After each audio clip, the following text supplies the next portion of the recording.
इससे पहले वायरस के विषय में चर्चा हो गई थी आप लोगों से। वायरस के विषय में चर्चा हुई थी, तो एक बार फिर हम इसको दोहरा देते हैं, थोड़ी सी बात बताएंगे। वायरस है क्या? मैंने इससे पहले बताया था, वायरस का कोई स्ट्रक्चर है नहीं। कुछ ऐसे वायरस हैं जिनका स्ट्रक्चर है, लेकिन अगर वैसे ही अगर कहा जाए कि वायरस का स्ट्रक्चर क्या है, तो वायरस के स्ट्रक्चर और संगठन की अगर हम बात करें, कंपोजिशन की बात करें, तो वायरस में जेनेटिक मटेरियल और कवर्ड बाई प्रोटीन लेयर, ये वायरस है। वायरस में मैंने आपको बताया है कि अधिकतर वायरसों में आरएनए होता है, कुछ वायरस ऐसे हैं डीएनए है, लेकिन जेनेटिक मटेरियल में आरएनए डीएनए सभी वायरसों में नहीं होता है। इसीलिए यह लक्षण निर्जीव का हो जाता है। तो वायरस के कंपोजिशन की बात अगर हम करें, तो वायरस की अगर कंपोजिशन की बात करें, तो आरएनए या DNA covered by protein layer, ये स्ट्रक्चर कहलाता है वायरस। ये प्रोटीन की लेयर होती है और प्रोटीन की लेयर के अंदर जेनेटिक मटेरियल या तो डीएनए होगा या तो आरएनए होगा। अगर डीएनए आरएनए दोनों एक साथ मिल गया किसी वायरस के अंदर, तो उसको हम लोग सजीव की कैटेगरी में मानते हैं। लेकिन वायरस में केवल डीएनए होता है या तो आरएनए होता है और वो प्रोटीन की लेयर से घिरा होता है, इसीलिए वायरस को नॉन लिविंग भी कहा जाता है। वायरस के कुछ ऐसे लक्षण हैं जो कि लिविंग के लक्षणों से मिलते हैं, कुछ ऐसे लक्षण हैं जो कि नॉन लिविंग के लक्षण से मिलते हैं। इसलिए वायरस को सजीव और निर्जीव के बीच की कड़ी कहा जाता है। तो सजीव निर्जीव के बीच की कड़ी वायरस है। ये सब चर्चा पहले हो चुकी है। आज हम आपसे चर्चा करेंगे दो टॉपिक्स पर। पहला टॉपिक हमारा होगा बैक्टीरियोफेज।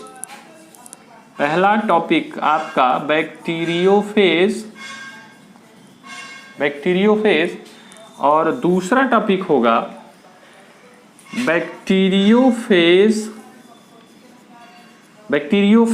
और ये बैक्टीरियोफेज जो है वो वायरस है, यानी वायरस का बैक्टीरियल सेल पर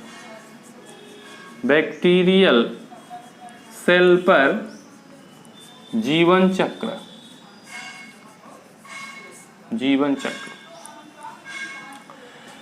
तो सबसे पहले बैक्टीरियोफेज के विषय में पढ़ेंगे, उसके बाद हम बैक्टीरियोफेज का बैक्टीरियल सेल पर कैसे अपना जीवन यापन करता है, यानी रिप्रोडक्शन का प्रोसेस कैसे करता है, यानी इस प्रोसेस को हम लोग बैक्टीरियोफेज का, बैक्टीरियल सेल पर जीवन चक्र।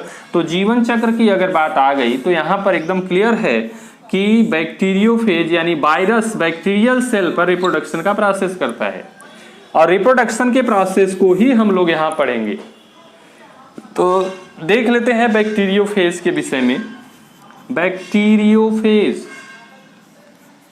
बैक्टीरियोफेज की यदि हम बात करें तो नाम है बैक्टीरियोफेज, लेकिन ये है वायरस का भाग, ये वायरस है।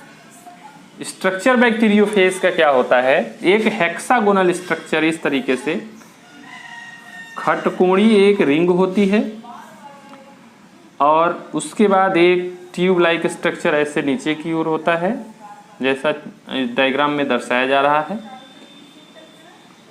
इस तरीके का। और यहाँ पर जेनेटिक मटेरियल होता है डीएनए या आरएनए, और ये ग्लाइकोप्रोटीन की होती है, यानी प्रोटीन की लेयर होती है। और आप लोग इससे पहले ही जानते हैं कंपोजिशन और स्ट्रक्चर वायरस में कुछ होता नहीं है, जेनेटिक मटेरियल होता है, या तो डीएनए होगा या तो आरएनए होगा, और वह प्रोटीन की लेयर से घिरा होगा, और जो कि बैक्टीरियोफेज के स्ट्रक्चर में दिखाया गया है यहाँ पर। तो बैक्टीरियोफेज के स्ट्रक्चर में जब वायरस के पूरे कंपोजिशन की बात अगर हो गई, तो वायरस के कंपोजिशन के हिसाब से बैक्टीरियोफेज में भी तो कुछ भी नहीं है, genetic material covered by protein layer. तो ये भी हो गया आपका वायरस ही हो तो हुआ। बैक्टीरियोफेज वायरस है। इस बैक्टीरियोफेज को 3 भागों में डिवाइड किया गया है। पहला खटकोणी जो स्ट्रक्चर है, हेक्सागोनल स्ट्रक्चर जो है, इसको हेड कहा जाता है, जिसमें जेनेटिक मटेरियल होता है।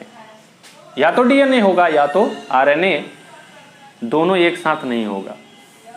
इसके बाद ये ट्यूब लाइक स्ट्रक्चर, इसको नेक कहा जाता है। ये है आपका हेड यानी सिर, नेक यानी गर्दन, और ये सबसे लास्ट छोर पर इसको टेल कहा जाता है यानी पूंछ। यानी बैक्टीरियोफेज की अगर हम बात करें तो बैक्टीरियोफेज को 3 भागों में डिवाइड किया गया है। हेड पहला, दूसरा नेक और तीसरा टेल। हेड जो होता है उसमें जेनेटिक मटेरियल होता है जो हेक्सागोनल स्ट्रक्चर के रूप में दिखाई देता है। उसके बाद नेक जो होती है वो ट्यूब लाइक स्ट्रक्चर होता है, और टेल जो होता है यह सबसे इंपॉर्टेंट बैक्टीरियोफेज का भाग होता है। जब ये अपना लाइफ साइकिल चलाता है तो एक विशेष तरह के एंजाइम का सिक्रीशन करता है और ये बैक्टीरियल सेल पर जाके चिपकता है, और चिपकने के बाद सुई की तरह ये बैक्टीरियल सेल में अपनी टेल को चुभाता है, और चुभाने के बाद जेनेटिक मटेरियल को ट्रांसफर कर देता है बैक्टीरियल सेल में। इस तरह से ये बैक्टीरियोफेज पूरे प्रोसेस को करता है। तो हम यहाँ बैक्टीरियोफेज के विषय में आपको बता दिए कि बैक्टीरियोफेज बैक्टीरिया का कोई भाग नहीं है, यह वायरस का भाग है जो कि जेनेटिक मटेरियल या डीएनए या आरएनए और प्रोटीन की लेयर से घिरा होता है। यह वायरस होता है या वायरस का भाग है ये। अब ये बैक्टीरियल सेल में कैसे रिप्रोडक्शन करता है इसके विषय में देख लेते हैं।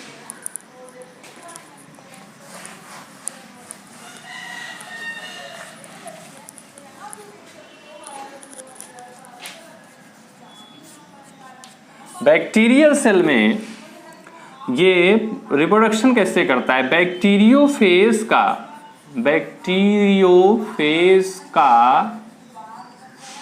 बैक्टीरियल सेल पर जीवन चक्र,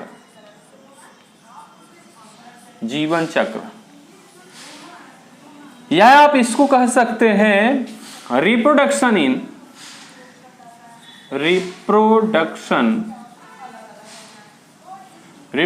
इन वायरस।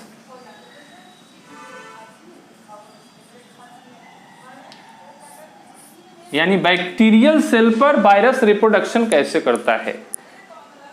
वायरस जो है बैक्टीरियोफेज वायरस है, तो ये बैक्टीरियोफेज बैक्टीरियल सेल पर कैसे रिप्रोडक्शन का प्रोसेस, अपना लाइफ साइकिल कैसे चलाता है, इसके विषय में हम यहाँ चर्चा करेंगे। यहाँ लिखा गया है जीवन चक्र। तो आप ये थोड़ी सी बात यहाँ पर देख लीजिए। ये मान लिए हम एक बैक्टीरियल सेल है, ये बैक्टीरियल सेल है,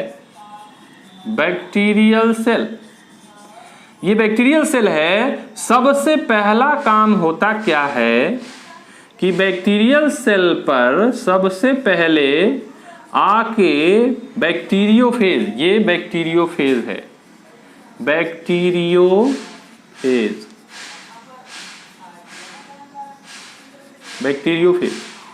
बैक्टीरियल सेल पर बैक्टीरियोफेज सबसे पहले बैक्टीरियोफेज टेल के द्वारा आके चिपकता है, टेल के द्वारा आके चिपकता है। और चिपकने के बाद ये करता क्या है? चिपकने के बाद यहां पर बैक्टीरियल सेल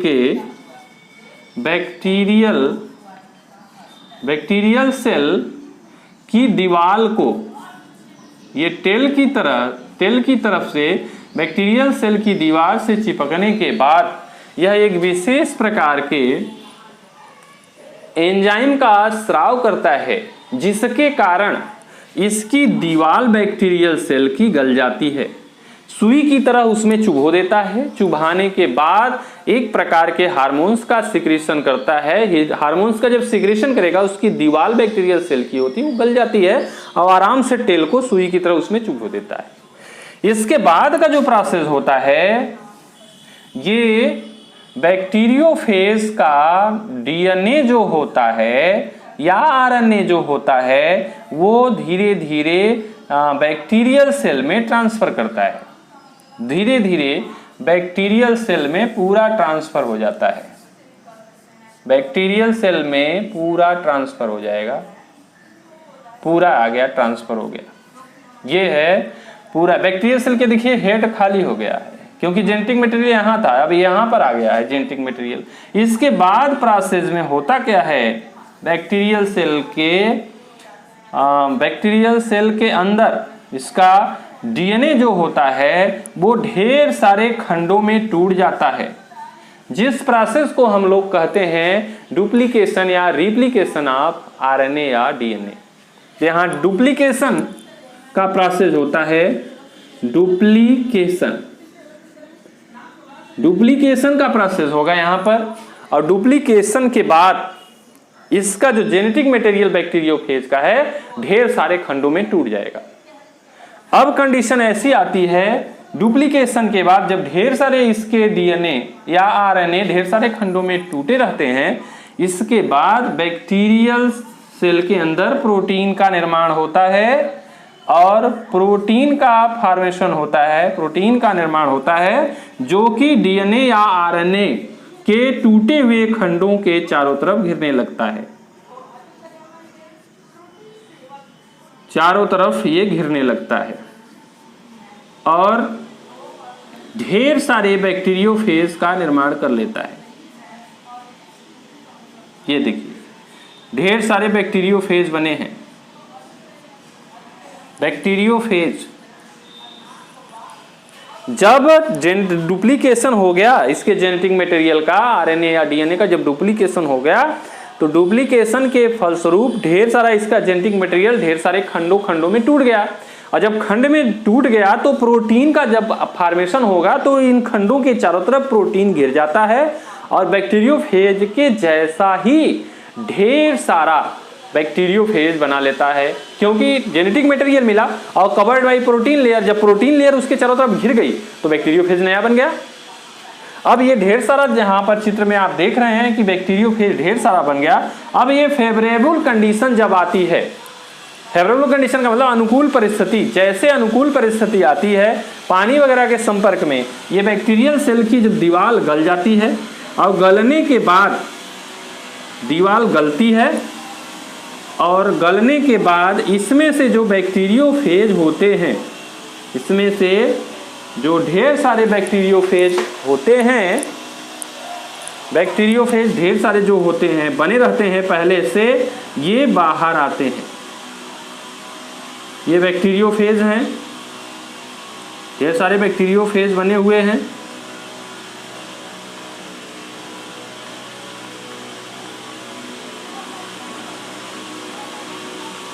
ये ढेर सारे, अब फेवरेबल कंडीशन आ गई, ये बैक्टीरियोफेज बाहर आएंगे, ये बैक्टीरियोफेज बाहर आ गए और ये बैक्टीरियोफेज पुनः किसी बैक्टीरियल सेल पर जाके सेट हो जाते हैं।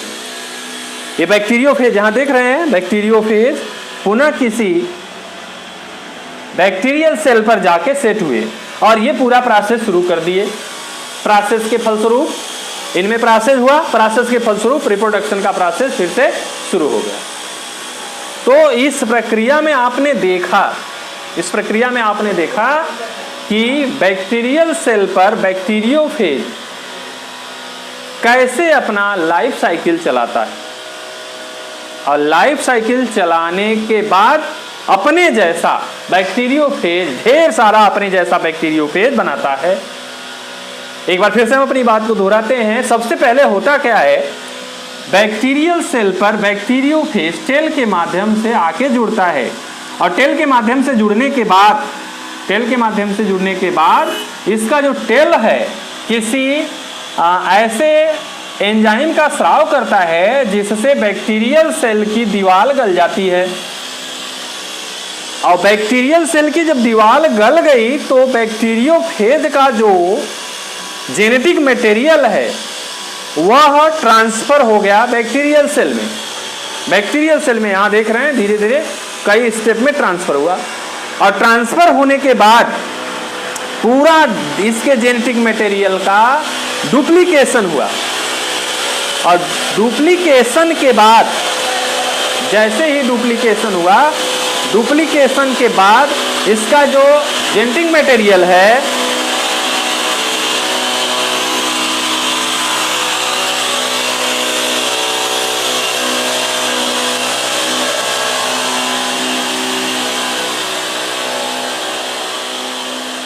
जेनेटिक मटेरियल जो है बैक्टीरियोफेज का जो जेनेटिक मटेरियल है वो ढेर सारे खंडों में टूट गया, और जब ढेर सारे खंडों में उसका जेनेटिक मटेरियल जब टूट गया तो अब क्या चाहिए, जेनेटिक मटेरियल मिल गया तो उसके बाद उसको प्रोटीन की लेयर चाहिए।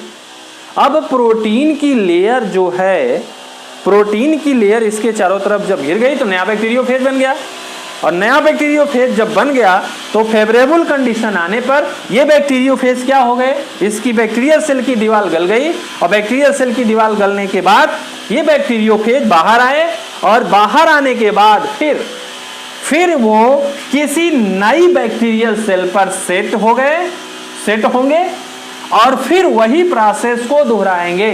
इस तरह से इनका पूरा लाइफ साइकिल चलता रहता है, और बैक्टीरियल सेल पर बैक्टीरियोफेज सेट होके अपने जैसा ढेर सारा बैक्टीरियोफेज बनाते रहते हैं और ढेर सारे वायरस का निर्माण करते रहते हैं। तो ये बैक्टीरियोफेज के द्वारा, यानी बैक्टीरियोफेज वायरस है, वायरस के रिप्रोडक्शन का प्रोसेस एकदम क्लियर है कि बैक्टीरियल सेल पर ये अपना रिप्रोडक्शन का प्रोसेस करते हैं। और यह एक ही बात संभव है यदि आपको बैक्टीरियल सेल पर यह रिप्रोडक्शन करता है। अगर वायरस को आपको खत्म करना है, वायरस को मारना है, तो जब तक इसके रिप्रोडक्शन के प्रोसेस को नहीं रोकेंगे तब तक आप वायरस को नहीं मार सकते। इसका एकदम जीता जागता उदाहरण यह है कि जब तक इसके रिप्रोडक्शन के प्रोसेस को आप नहीं रोकेंगे तब तक ये आप 10 वायरस को मारेंगे, 1000 रिप्रोडक्शन के द्वारा बैक्टीरियल सेल पर ये सेट होके बैक्टीरियल सेल के द्वारा ढेर सारा वायरस का निर्माण करेंगे। तो रिप्रोडक्शन यानी वायरस को समाप्त करने का सबसे अच्छा तरीका यह है कि आप वायरस के रिप्रोडक्शन के प्रोसेस को रोकेंगे, और उसका रिप्रोडक्शन का प्रोसेस क्या है, बैक्टीरियल सेल। अगर वायरस को समाप्त करना है तो पहले आप बैक्टीरियल सेल को समाप्त करेंगे, वायरस रिप्रोडक्शन नहीं करेगा तो वह वायरस स्वयं ही समाप्त हो जाएगा। यह हो गया आपका बैक्टीरियल सेल पर बैक्टीरियोफेज यानी वायरस का जीवन चक्र। तो आज डिस्कस हुआ बैक्टीरियोफेज और बैक्टीरियोफेज यानी वायरस का बैक्टीरियल सेल पर जीवन चक्र।